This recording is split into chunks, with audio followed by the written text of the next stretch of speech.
Sveiki, sveikiname šiandien su jumis iš pokalbių laidos Keičiam temą. 3 coachingo specialistės, aš Ernesta ir su manimi kaip visuomet yra prisijungusios mano kolegės Laura ir Vaida. Sveikos, sveikinuosi su jumis dar kartą. Ir šiandien mes su jumis kalbėsime labai įdomia, sakyčiau, tema apie tai, kas yra laimė. Kadangi šita tema yra labai plati, galvojam, kad yra daug mitų, nuomonių, kampų, kuriais galim pasižiūrėti šitą temą, tai pabandysim panalizuoti ją visus 3 kartu ir paskui kviesim, žinoma, tuos, kurie klausė, pasidalinti savo atliepimais, kaipgi jūs suprantate, kas ta laimė ir kaip ją prisijaukinti. Tai aš kviečiu pradėti gal nuo to tokio termino, kur visiems yra girdėtas, galbūt ne kartą esame ir patys įvardinę, kad laimingi žmonės yra tik tie žmonės, kurie gimė po laimingą žvaigždę. Laura ir Vaida, kaip jūs pačios priimat ir suprantate šį pasakymą arba teiginį? Na, man visų pirma, tai toksai galbūt eina kaip įsitikinimas, kad žmonės priskiria laimę išoriniams dalykams, tokiems kaip galbūt netgi gimimo vieta, tėvai, draugai, dar kažkokie sugebėjimai, ar ne? Bet iš tikrųjų laimė priklauso jinai nuo mūsų pačių. Tai yra nuo mūsų požiūrio į gyvenimą, nuo vertybių, nuo to, kaip mes elgiamės, kaip tą suprantame. Ir dar tas įsitikinimas, ką aš sutikau, ką aš dažnai sutinku, ar ne, savo gyvenime, jeigu taip pasakyti, tai jį naudoja kaip tokį excuse, kaip dabar lietuviškai pasakyti. Šitą pasiteisinimą tikriausiai. Jį naudoja kaip pasiteisinimą, kad man nesiseka, aš esu nelaimingas, todėl, kad ir ten prasideda visos būtent tos išoriniais priežastys ir žmonės dažnai nepasižiūri į save. Tai man visų pirma tas pasakymas apie tai, jis toksai atrodo sukurtas vargšų palengvinti savo gyvenimą arba nusimti savo kaltę, ar ne? Kad, aš nelaimingas ir taip visą gyvenimą žmonės gyvena nelaimingi. Tu paėmei mano įžvalgą apie šitą teiginį, nes man lygiai tai, ką tu pasakei paskutiniais savo sakiniais, man po kiekvienu žodžiu galėčiau savo parašą padėti. Laura, kaip tau?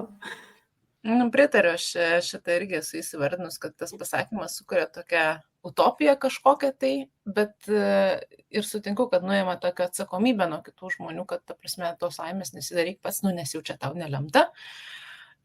Iš kitos pusės, tai ta prasme, žmonės, kurie gimė po laimingą žvaigždę, ar ne? Tai ką reiškia tie laimingi žmonės? Tai čia tie žmonės, kuriem visada viskas sekasi, jie neturi jokių gyvenime sunkumų, ta prasme, tas nėra realistiška. Ir man atrodo, mes kiekvienas žinome savo gyvenime žmonių, kurių gyvenimas tikrai nėra lengvas, bet jie tikrai nėra nelaimingi. Ir atvirkščiai, kur turim tokių, kai aš sakau, viso gyvenimo, viso pasaulio nelaimės sukasi aplinkui, nors realiai ten, galbūt, nežinau, mašinos spalva ne ta. Tai, man atrodo, mes žinom ir tokių žmonių. Ir dar aš toliau pagalvojau, kad iš tiesų turbūt labai daug žmonių yra gimę po tą laimingą žvaigždę, tik tai neįvertina ir nemato. Nes aš galvoju, kad mes gal patys, nežinau, ar čia iš tos mūsų tokios sunkesnės praeities, ar ne, aš turiu minį istorinės, kad lietuvių tauta daug tos kančios turėjo. Ar iš kur čia yra tas pasakymas, kad tik tai kažkas čia gali būti tas laimingas, bet gal įsivertinkim tokius dalykus kaip sveikata, ar ne? Pavyzdžiui, aš jaučiuosi tikrai labai laimingas žmogus. Šiuo metu mano visa šeima yra sveika, mes turim kur gyventi, yra, nežinau, ir maisto, ir atsigerti, ir visi baziniai dalykai, turim darbus, turim svajonių, turim tos visus dalykus. Aš tikrai jaučiuosi laiminga, palyginus su tuo, arba net nepalyginus su niekuo. Ir aš manau, kad realiai labai daug žmonių yra gimę po tą laimingą žvaigždę. tik mes, to nematom, nenorim matyti. Ir galbūt yra nepriimtina įsivardinti, kad aš tai laimingas. Ir tas, Laura, nematymas man dar asocijuojasi su nežinojimu, ko mes norim, ir nežinojimu, neįsivardinimu, kas mums yra laimė. Mhm. Jeigu tų pačių nelaimingų žmonių paklaustumėm, kas jums yra laimė, aš tikiu, kad jie negalėtų iš karto įvardinti. O kas tada jum yra laimė? Kaip jūs tai įvardinat? Nežinau, man laimė tai yra, dabar net ir galvoju, kaip tiksliai įvardinti. Man laimingas yra žmogus tas, kuris išreiškia save, gyvena saviraiškoje, gyvena savo tiesoje. Man atrodo, kad, tokios, nežinau, kas, aišku, sveikata irgi yra laimė didelė, bet net jeigu ir tu turi ten kažkokių tai, tų sveikatos, tarkim, negalavimų ar ne, vis tiek tu gali būti laimingas, jeigu tu save išreiški, tu pilnai gyveni savo gyvenimą, tu jį pilnai ragauji, tu pilnai pajauti jį. Aš nežinau, kas kitas gali būti laimė. Man tai laimė visų pirma yra sveikata, ko gero, ne? Nes kai gerai jautiesi, tai visa kita irgi einasi ir nuo to gerėja gyvenimo kokybė. Ir aš buvau tokiame etape, kai ieškojau tos gyvenimo prasmės. Ir man labai surezonavo Mariaus Lazdausko pasakyti žodžiai per PIN filmavimo laidą mūsų konferencijoje, kai jo paklausė: Aurimas, ar tu esi laimingas žmogus?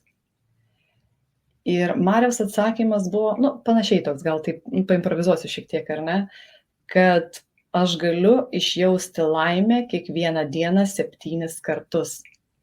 Tai yra laimė ne tai, kas kažkas, ką mes galvojame ir kad jinai ateis, bet tai yra tai, ką mes išgyvename kiekvieną dieną mažuose dalykuose. Ir čia man iš tikrųjų labai apsivertė tiek ta pati prasmė, tiek laimė. Ir kiekvieną dieną pasižiūrė, ar ta diena buvo prasminga, to pačiu, ar jinai buvo laiminga, ar ne, ir susidedi tuos visus, kryžiukus, ar ne, brūkšnelius. Tada aš galiu pasakyti, kad man jinai buvo laiminga, man jinai buvo sėkminga, man jinai galbūt praėjo be streso. Netgi stresas yra gyvenimo dalis ir tai nereikia nurašyti, kad tai jau yra nelaimė. Nes net ir strese galim būti laimingi. Bet iš to susideda diena, ar ne? Nes jeigu yra lygus brūkšnys, kaip mano tėtis sako, tai tu jau po žeme. Jo reikia. Stresas, problemos sukuria, tai yra skatina kūrybingumą.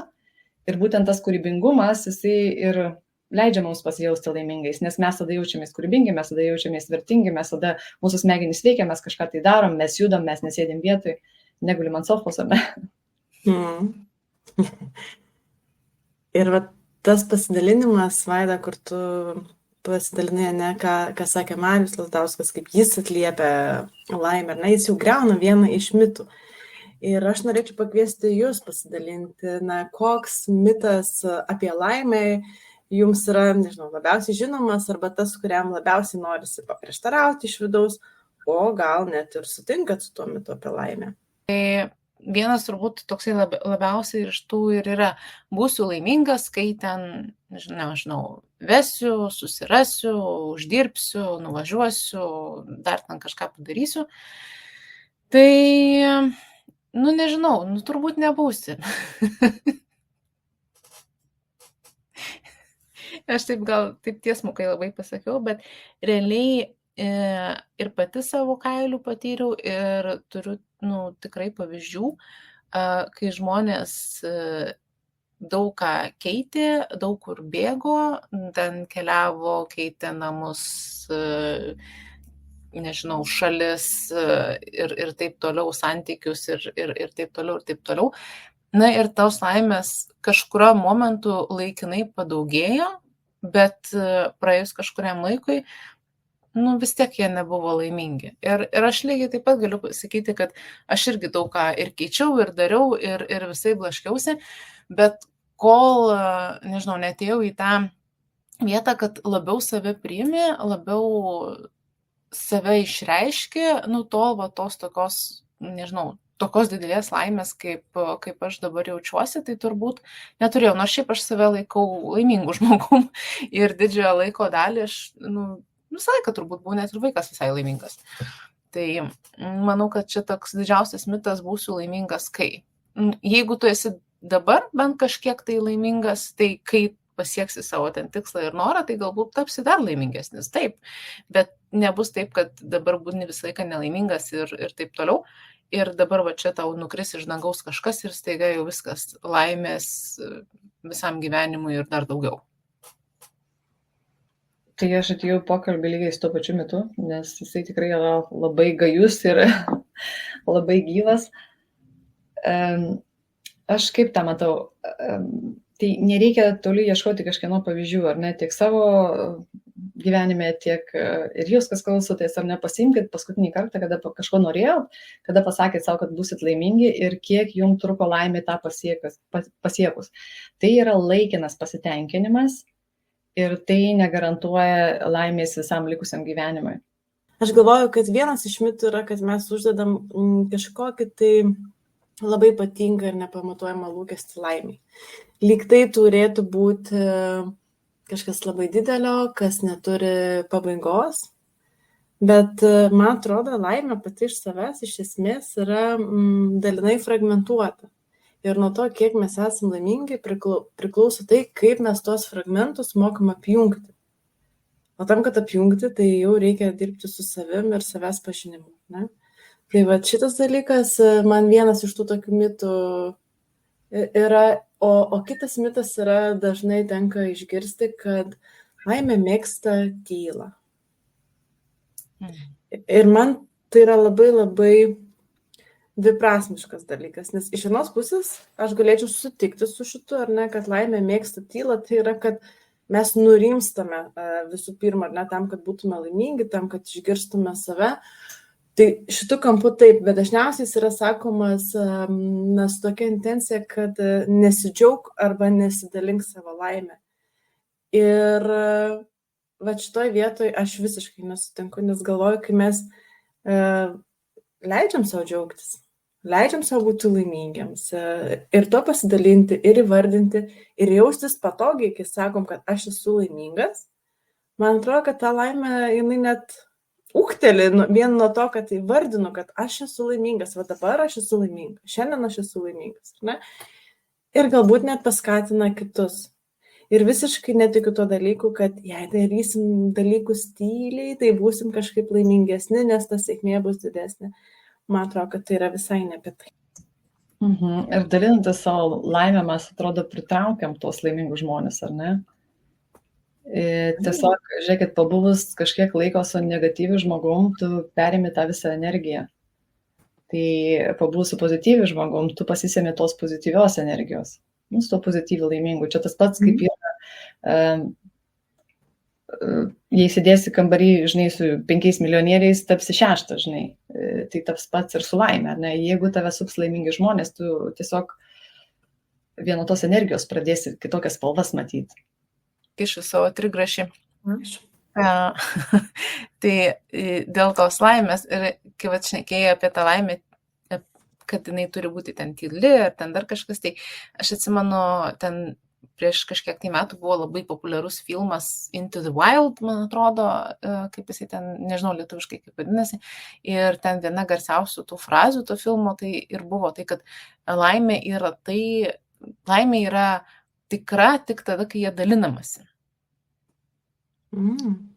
Jo, tai jeigu ten, šiaip labai labai neblogas filmas, tai tenais, žodžiu, tas vienas žmogus nusprendė, kad jisai gyvens vienas ir paskui ten, žodžiu, mirė apsinuodijęs ir nieko negalėjo pasidalinti savo džiaugsmu ir atradimais ir viskas ir tiesiog priejo tą tokią paskutinę momentą šitą išvadą. Ir čia žiūri geras kampas, nes galvoju, mes kiekvienas galim savęs perklausti, kai aš esu tikrai labai labai labai laimingas. Pirmas dalykas, ką nori daryti, bent jau su artimiausiais pasidalinti, ar ne? Ir jeigu mes neturim su kuo pasidalinti tuo momentu, žiūrėk, kažkaip prislopsta tas laimės pojūtis. Aš per save perleidžiu, tikrai yra būta tų tokių situacijų, Bet kai pasidalini, tada būna, toks sprogimas, atrodo. Jo, kaip pasidalini su žmonėm, kurie kartu su tavim džiaugiasi, ar ne? Jeigu eitume toliau, ar ne, tuos laimės paieškos keliu, tai kur ieškoti laimės, jeigu šiandien arba nelaimingas, arba ne visai laimingas? Ar ta laimė jinai atrandama, sukūriama, dar būna, sako, nutupia lyg drugelis? Kaip jūs sakytumėt, kur ieškoti laimės? Vienareikšmiškai savyje. Tai yra mūsų pačių vidinis dalykas ir laimė pritraukia laimę, ar ne? Tai laimė pati pas mus neteis. Ir kas man labai patiko irgi iš praktikų, tai atrasti laimę kiekvieną dieną, ar ne? Kaip ir Marija sakė, tiesiog pasireflektuoti ir vėl aš einu į tą refleksiją, nes iš tikrųjų yra labai geras dalykas, kiekvieną vakarą, kokiu momentu aš šiandien buvau laimingas. Ir kuo daugiau mes randam tų momentų, tuo labiau mes jų pastebim ateityje. Ir čia man iš kur šitas visas kilo. Neseniai žiūrėjau podcastą, nepasakysiu dabar vardą pavardės, etikos specialistė, jinai dalinosi, kaip ugdyti savo gebėjimą sakyti komplimentus. Tai eini gatvėje, sėdi kavinėje, lauki stotelėje, gėriesi saulėlydžiu ir tiesiog stebėti žmonės ir kiekvienam žmogui mintyse pasakyti komplimentą, atrasti, kokį komplimentą tu norėtum pasakyti. Ir tai labai stiprina raumenį, vat būtent kai reikia po to pasakyti komplimentus, tau jie einasi lengvai. Tas pats su laimė, ar ne? Pasireflektuoti, netgi dienos bėgė. Jo, aš irgi Vaidai pritarčiau, kad savyje ieškoti, bet aš noriu dar atkreipti dėmesį į tuos visus pasakymus, žinai, išėjo laimės ieškoti, surado laimę kažkur tai. Ir dažniausiai mes, kai girdim šitos pasakymus, tai yra, nu tai va, tai išėjo, tai reiškia, ne čia laimė yra, kažkur ta laimė yra, surado, tai jos reikia kažkaip tai ieškoti. Bet aš turiu norą atkreipti dėmesį į žodį ieškoti ir surasti, ką tai reiškia. Tai reiškia daryti veiksmą. O kaip tu tą darysi? Ar tu literaliai išeisi ir kažkur jos ten ieškosi? Ar tu ieškosi sėdėdamas ir rašydamas tą pačią refleksiją? Ar tu pakeisi, nežinau, ten gyvenimo būdą ir tas tau suteiks daugiau laimės, daugiau džiaugsmo? Tai nėra galbūt taip svarbu. Esmė yra tame, kad ta laimė, turbūt nenutinka ir man šitie visi pasakymai yra nuoroda į veiksmą. Ir būtent tas veiksmas, man, Laura, yra vėlgi darbas su savimi. Tai yra ugdant dėkingumą, yra tokios praktikos, ar ne, ugdant sąmoningumą, jau negrįžčiau į tas refleksijas, taip pat irgi pastebint, įsivardinant, kas mums yra laimė. Aš visiškai irgi sutinku su jumis tuo, ką sakote. Aš galvoju, kad laimė yra sukuriama, o ieškoti mes galim tik tai būdų pažinti save. Nes galvoju, ką mes ir įvardinom anksčiau šito pokalbio metu, kad visų pirma turėtume atrasti atsakymą, kas ta laimė yra man. Kaip aš galiu būti laimingas šiandien, dabar. Iš ko ta mano laimė susideda ir kur, manau, įvyksta esminis lūžis, kai mes labai labai stipriai susifokusuojame šitų klausimų į save ir nuimam fokusą nuo išorės. Ir aš netgi sakyčiau šitoje vietoje nusimti fokusą nuo tikslų siekių, nes vėlgi jie projektuojasi į kažkokią tai labai tolimą ateitį, į kažką, kas yra už mano ribų. Bet laimė yra jausmas, jausmą mes galim sukurti. Ir čia aš ne apie tą, dar yra kitas, ar ne, pasakymas anglų kalboje, fake it till you make it. Tai aš ne apie tai, kad reikia apgaudinėti save, bet apie tai, kad reikia iš tikrųjų pažinti, kas yra. Ne? Net tas pažinties kelias, jisai gali būti nuo to, kad o kodėl aš nelaimingas? Ko aš turiu per daug? Ko man trūksta? Ir ko man reikia galbūt, ar ne? kur yra tam tikri praeities dalykai, kuriuos aš nešuosi su savim, kurie man trukdo pamatyti tą laimę. Paklausti savęs, o gal aš esu įpratęs būti nelaimingu? Jau čia labai geras įprotis būti nelaimingu. Labai patogus. Ir patogu iš vienos pusės ir iš kitos pusės mums tai trukdo priimti laimę. Nes būna tų situacijų, kai ateina laimė ir mes jos neįsileidžiam, nes jinai nėra suprantama, ar ne, dar tam tikri atsakymai pas mus pačius nėra atrasti ir mes jos net negalim įsileisti. Mes jos nepažįstam, jinai kažkokia yra keista, jinai kelia daugiau nepatogumų ir tada pasiliekame ten, kur esam, bet toliau einam ir sakom, kad aš nelaimingas, noriu būti laimingas. Bet ką vardan to padariau, ar ne, kaip susikūriau, tai aš labai tikiu tuo, kad nenutūpsta laimė, nes net ir norint, kad kas nors nutūptų ant jūsų, jūs turite išeiti į lauką arba bent jau delną ištiesti. Tai man irgi labai apie tą veiksmą. Žinai, dabar kilo tokia mintis, įsivardinimas laimės, ar ne, kokie būtent jausmai yra tau laimė, pasididžiavimas, ar ne, ta pati meilė, galbūt sočiai pavalgiau, ar ne, gal tu jautiesi laimingai. Ir tai yra įvardinima visai kitais žodžiais, negu kad pati laimė. Ir netgi būna labai sveika, kai esam laimingi, pajausti, kaip tas kūnas funkcionuoja tame laimės momente, ar ne, uždėti ranką ant širdies, kaip ta širdis plaka, koks mano kvėpavimas yra. Nes šitie dalykai keičiasi ir tai yra tai, ką galvojame, mes ištransliuojame į išorę, ar ką jaučia kiti žmonės, kai mes kalbam apie visas energijas ir panašius dalykus. Tai čia šypsausi, nes taip ir norėjau pabrėžti, žinai, kad kūnas jaučia laimę. Tai jeigu nežinot, kas jums laimė ir tiesiog pajaučiate momentą, kad šiuo momentu esu laimingas, griebkit ją už ragų ir analizuokit, kodėl aš būtent esu šį momentą laimingas ir kaip aš to galėčiau turėti daugiau. Ir mes jau taip perinam prie to, kokie tie veiksmai galėtų būti, ne? Kokie tie galimi keliai, nes patirti laimę, susikurti laimę yra labai daug būdų. Galbūt jūs turite dar kažką iš savo asmeninių, iš klientų patirčių, kuo galėtumėt pasidalinti, ar ne? Na, jeigu noriu pabandyti skirtingų būdų, noriu pabandyti sukurti savo laimę, kas galėtų man padėti? Knygos, podcastai, veiklos. Aš tai turiu tokią nesąmonę galvoj. Tiesiog dabar, kai šnekėjom, tai prisiminiau tą irgi tokį iš serijos pasakymą. Tai happy wife, happy life. Tai laimingas gyvenimas. Tai irgi kūryba padaryti tą laimingą žmoną. Aš manau, kad tame pasakymė yra tiesos. Bet ar čia nėra ta tiesa, kad tavo žmona bus laiminga, nes tu būsi laimingas? Na, jeigu mes kalbam apie tai, kad mes atspindim, tai happy wife, happy life, jo. Nes neaišku, kuris pirmas įvyksta. Nes kaip ir daugelis kitų dalykų, ar ne, laimė prasideda nuo mūsų pačių. Jo.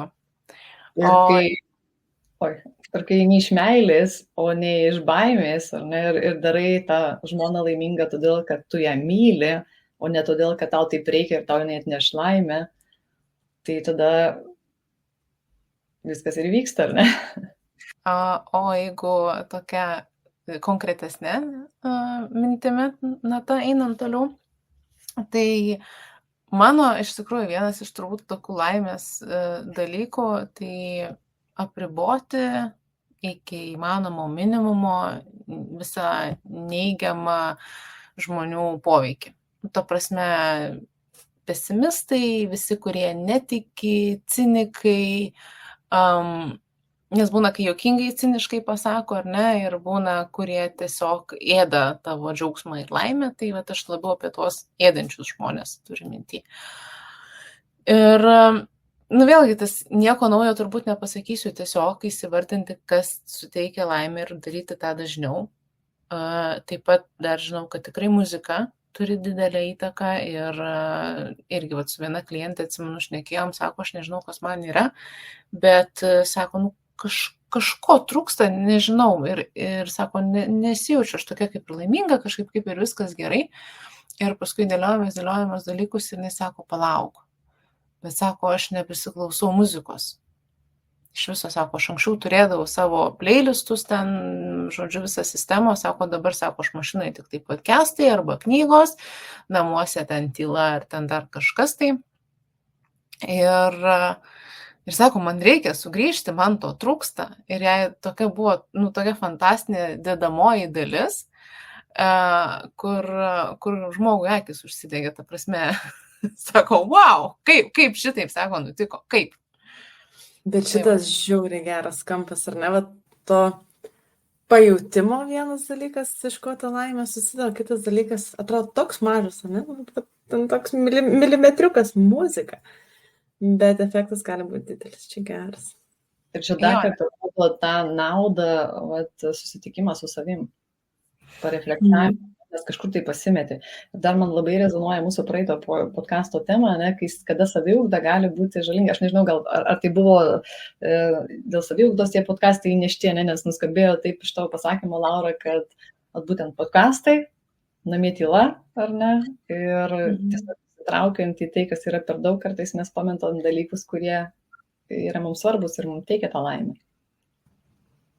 Mes tiesiog tampame per daug rimti.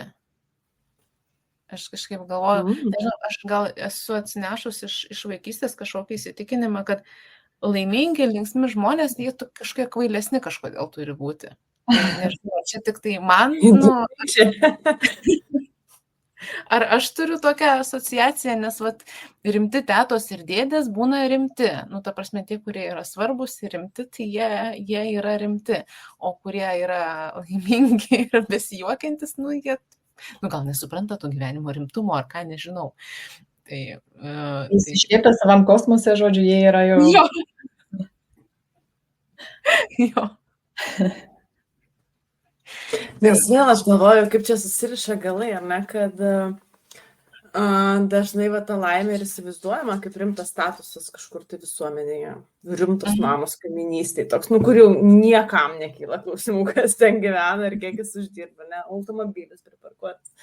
Ir jeigu mes nuolat tai projektuojame, kad čia yra laimė, čia yra siekimybė, tai tada natūraliai ir susideda, kad visi ten tie kiti, tai jau ten link šamanų tikriausiai traukia, nes jie ir kaip ir nedirba ir nieko nedaro, tiesiog linksmi vaikšto, tokie laimingi, ar ne?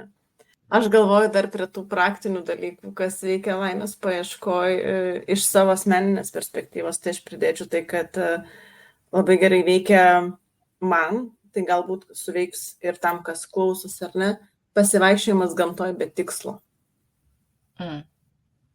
Nenusiemant kilometrų, nežinau, laiko iš taško A į tašką B, tiesiog išeiti kuo didesnę pievą, ar ten kažkokią miško proskaną ir tiesiog eiti iki tiek, kiek norisi, nes kažkur atsiranda, kad, aš jau pasiruošęs grįžti namo. Negalvojant apie nieką, galbūt daugiau stengiantis pastebėti, kaip tas miškas ar ta pieva atrodo, ar ne, kokie yra medžių kamienų struktūra, o kokie paukščiai miške girdisi. Mes kartais net ir su dukrytė darom tą pratimą, kai einam ir klausomės, kokie yra miško garsai ir bandom sukurti istorijų, kas tam miške vyksta. Ir aš atsimenu vieną istoriją, kai mes ėjom ir taip jau lyg ir vakarėja ir kažkas dunksi tam miške, dunksi, kalena toks tuksenimo garsas. Ir mes sudėjom istoriją, kad atėjus pavasarį voverė tvarkosi savo drevę ir mėto tai, ko nereikia. Ir buvo labai graži istorija ir tokia graži paralelė, nes tada įsitraukėm į tą istoriją, neištirpo laikas, nesijautė nei kiek mes nuėjom, mano dukrytė yra maža, nebuvo jokio zizimo, kad mama aš pavargau, ar ne, nes visai kitaip susidėliojo ta erdvė ir ta istorija jau praėjo beveik metai laiko nuo to pasivaikščiojimo. Jinai vis dar yra gyva ir kai mes einam tuo maršrutu, jinai vis dar pagalvoja apie tą voverę, kuri susitvarkė namus, ar jin ten dar gyvena, ar jinai jau į kitą mišką išėjo. Tai aš galvoju, kad net ir suaugę, net jeigu mes einam vieni be vaikų, galim pabandyti įsivaizduoti tas miško istorijas, ar pievos istorijas, ar pajūrio, kur beitume, ne? Vienas dalykas, kuris gerai veikia ir kažkaip grąžina tą vidinį laimės pojūtį, o kitas dalykas, kas man labai pasiteisino, norint išgirsti save, tai meditacijos. Kur aš taip atsisėdus, tiesiog tyloju, užmerkus akis, sukryžiavus kojas, aš niekada gyvenime šiame etape nepasiekčiau ten kažkokios ramybės, bet tos, dabar man padėkit su terminu guided meditation, vedamos meditacijos manęs kažkaip suveikia gerai ir žiūriu, kad atsikeliu, ne, nuo tos meditacijos su visai kita energija. Ir jeigu reikia, ką aš pastebėjau, kas pasiteisina, tai net ne kartą per dieną, jeigu aš jaučiu, kad man reikia, jeigu aš labiau įtempta, jeigu aš jaučiu, kad aš esu mažiau laiminga, tai net ir kelis kartus per dieną tą padaryti, visiškai nepribojant savęs, kad čia tik pirmadieniais ar ten tik rytais, kai jaučiu, kad reikia, susikuriu galimybę, ne, ir išsibandau šitą. Jo, nes medituoti reikia tik tai 6 ar 5 ryto, kai atsikeli. Nes visi taip daro. Nes kitaip negalima. Jo. Tai aš va šitus dalykus pridėčiau ir galvoju, jeigu norite tą laimę pažinti ir daugiau galbūt suprasti, tai iš knygų rekomendacijų pridėčiau knygą Laimingos smegenys. Man pačiai padėjo suprasti tam tikrus techninius, sakykime, tai parametrus, kaip tos smegenys veikia, kaip jos kūrė laimę, tai visai rekomenduočiau paskaityti. Aš tai dar norėčiau pagrįžti prie tokių labai žemiškų dalykų ir aš pati žinau, kad jeigu aš pradedu jaustis nelaiminga, tai turbūt viena priežasčių didžiausių būna miego trūkumas. Tai išsimiegokit. Ta prasme, pasnauskit, raskit laiko, aš žinau, kad kartais miegui to laiko labai gaila ir man būna gaila, bet tiesiog dėl savo ir dėl aplinkinių gerovės eikit pamiegoti. Tai va, ir dar vienas dalykas, ką aš pastebėjau, kas tikrai turi didelį įtaką laimės ar gerovės tam pojūčiui, tai yra maistas. Ir netgi, tarkim, aš pati žinau, kad jeigu aš pradedu valgyti daugiau saldumynų ir miltinių patiekalų, kas atrodo suteiktų laimę, bet vėlgi iki tam tikros ribos, ar ne? Aš žinau, kad aš pradedu jaustis prašiau, man atsiranda visokie ten, nežinau, smegenų rūkai ar dar kažkas, tai pakeitus mitybą, vėlgi savijauta keičiasi ir, sakyčiau, laimė didėja. Tai tiesiog kvieščiau labai nenumoti ranką į tokius labai žemiškus, paprastus dalykus. Miegas, maistas, vanduo, jo, turbūt tokie labai, nežinau, basic levelio, tokio pagrindinio levelio dalykai. Ir mes kartais labai nuvertinam, aš galvoju, tuos mažus dalykus, ieškom kažko labai didelio, tokio, ten reiktų įdėti dar pastangų, kad tą dalyką turėt, bet mes vis kartojamės mūsų pokalbės, bet pradėkim nuo mažų dalykų, nes jie tikrai veikia, tik pabandyk, jie tikrai suveikia. Dar sportas pridėčiau. Kūno judinimas. Tu prasme, nebūtinai sportas, bet tiesiog kūno judinimas, kaip ir nes tai varnai vaikščiojimas, tai gali būti tas pats pašokimas, įsijungi muziką ir pašokim, vieni namuose. Čia man labai priminė, nuo ko pradėjau ir aš savo kelią, tai kai pradėjau užsimiegoti, bet ne tai, kad dieną arba numigti, ar ne, bet kai jau pamiegoju 2 savaitės, man reikiamas 8-9 valandas, tada aš pradėjau justi energiją ir iš tikrųjų tas posūkis, man jisai labai patinka ir visai pasiteisina, kad sveikame kūne, sveika siela. Tai kai tu turi jėgų eiti, daryti ir siekti, tada ir prasideda dalykai, ar ne? Ir dar man labai patiko dėkingumo dienoraštis, tai yra, kas ugdo pastabumą. Nes jau kartais atrodo, nebeturiu už ką dėkoti, bet vis tiek surandi. Ir tada ką man davė dėkingumo pats dienoraštis, aš pradėjau matyti daugiau pozityvo negu negatyvo. Net jeigu su manim pasidalina negatyvu, aš bandau žvelgti, kas buvo tenai pozityvu arba kas buvo tenai naudinga. Ir dabar pas mane atsirado šiek tiek toksai įprotis žmonių perklausti, tai gerai, o tai kas buvo gražaus šitą istoriją arba šitam įvykį. Jau žiūriu, save reikia apriboti su šituo, bet nes kaip pradėjau ir erzinti, žinai, nes ir kaip pagalvoju, žinai, kaip būna, žmonės iki to dar nebūna daugę. Ir tada aš jau pastatau į save, kaip tu, Laura, sakai, to kvailelio, žinai, įsišiepusio kvailelio, prisirūpusio lengvo, man čia viskas gerai, man čia viskas gražu yra, žinai. Ja, tai, bet iš tikrųjų tas veikia. Aš gal dar pridėčiau, va, tu kaip paminėjai dienoraštį, dėkingumo dienoraštį yra pratimas, kurį aš ir pati praktikuoju, nes labai tikiu, kad tam, kad tos laimės jausmo būtų daugiau, tai negatyvo, kuris, natūraliai ar ne, prisikaupia, jį reikia kažkaip išleisti, išvalyti, tam, kad būtų erdvės, kur tai laimė ateiti. Tai yra pratimas, labai panašus į dėkingumo dienoraštį, refleksiją, bet ten reikia atsisėsti ir į lapą rašyti visas mintis, kurios tuo metu galvoje sukasi. Negalvojant, jų nereiks paskui skaityti, jų nereiks, tiesiog visas mintis, jos gali būti absoliučiai padrikos, nuo obelų ten kokių iki Anglijos karalienės, atgal iki darbo ir ką valgiau ryte, tiesiog visą tai, kas sukasi tuo metu galvoje, išrašyti. Ir kai jau atrodo, kad viską išrašiau, dar pasidėti minutę, pagalvoti, kas dar liko galvoj ir pakartoti kokius 5-10 kartų, kai jau tikrai nieko nebėra galvoj ir padėti tą sąsiuvinį, daugiau jį nereikia grįžti. Tai būna toks labai geras efektas man pačiai, kad tada, kaip jūs sakot, toks, su visiškai lengvumu, ten galvoje atrodo tuščia, kaip faina, man atrodo, sakė, kaip lyg apsirūkęs ar ne. Ir nebėra tų jokių minčių, jos nebesisuka, jos padėtos, išleistos. Ir gali visai kitaip kurtis tą laimę ir iš naujo galvoti, ko dabar reikia, kad būčiau laiminga nuo šito momento.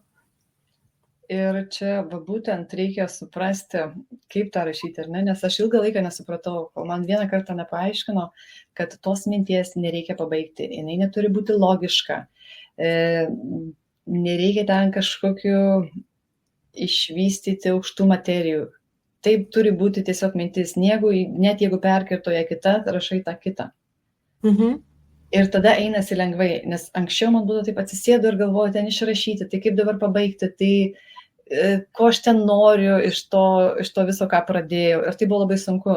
Bet kai aš pradėjau irgi rašyti tas padrikas mintis, kai aš supratau, kaip tai rašyti, tai tiesiog norėjau pasidalinti, kad labai svarbu suprasti, kaip tą daryti.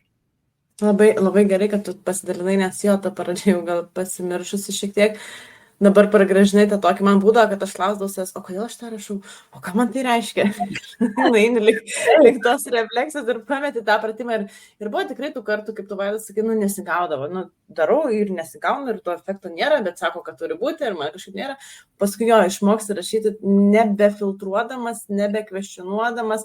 Ir čia labai gerai netgi suveikia paskui, kai sakom, nevertinti žmonių, nevertinti situacijų.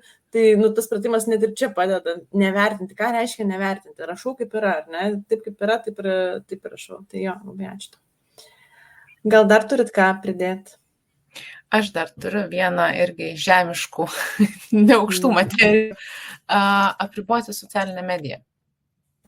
Arba filtruoti, ką joje matome. Nes tai tikrai daro didžiulę įtaką mūsų būsenai ir jausenai. Net jeigu kartais mes matome ten tuos pozityvius dalykus, jie vis tiek gali privesti prie to jausmo, kad aš nepakankamai ten, nežinau, medituoju, neatsikeliu aš tą 5 ryto pamedituoti, tai kas aš čia per coachingo specialistė, nieko čia gero. Ir dar, tai va, tai šitie visi dalykai. Ja, nes prisirenkam tų tokių kitiem galbūt būdingų arba tų tokių nuostatų, ar ne, kad coachingo specialistas būtinai turi medituoti, jisai neturi gerti alkoholio, jisai negali ten nusifotografuoti su bikini. Ir tas užkrauna iš tikrųjų, tada eini vėl kiši save į tuos standartus, kurie galbūt ne tau, jie ne apie tave. Arba galbūt tu iki ten dar nedajai, bet tai nereiškia, kad tu esi kažko blogesnis, prastesnis. Ir mes niekada nežinom, ar tie standartai tikri dar. Jeigu mes kalbam apie socialinę mediją, vienintelis tikras dalykas yra tas, kurį patiriame mes patys. O tai, ką matom straipsniuose, tai gali būti tikra, gali būti ne. Čia taip kaip dabar grįžo tas pasakymas iš vaikų pasakos apie Mikę Pūkuotuką, kai sėdi Mikė Pūkuotukas su knysliuku ar ne, ir knysliukas po medžiu, pievai, kurie sėdi ir knysliukas sako, Mikė, o jeigu šitas medis nuvirs? Ir Pūkuotukas pagalvoja ir sako, įsivaizduokim, kad nenuvirs. Tai vat, man atrodo, čia ir yra tas pasirinkimas ir supratimas. Gali virs, gali ne. Tai džiaugiuosi, kad mes turėjom šitą pokalbį apie laimę. Man atrodo, kad jis pats savaime jau įnešė šiek tiek laimės į mano šiandieną. Tikiu, kad įnešė ir įneš dar į tų žmonių kasdienybę ir dieną, kurie mūsų klausysis. Ir norim palinkėti kiekvienam iš jūsų susikurti savo laimę ir atrasti savo būdą, kaip ta jūsų laimė atrodo ir kas jums geriausiai veikia.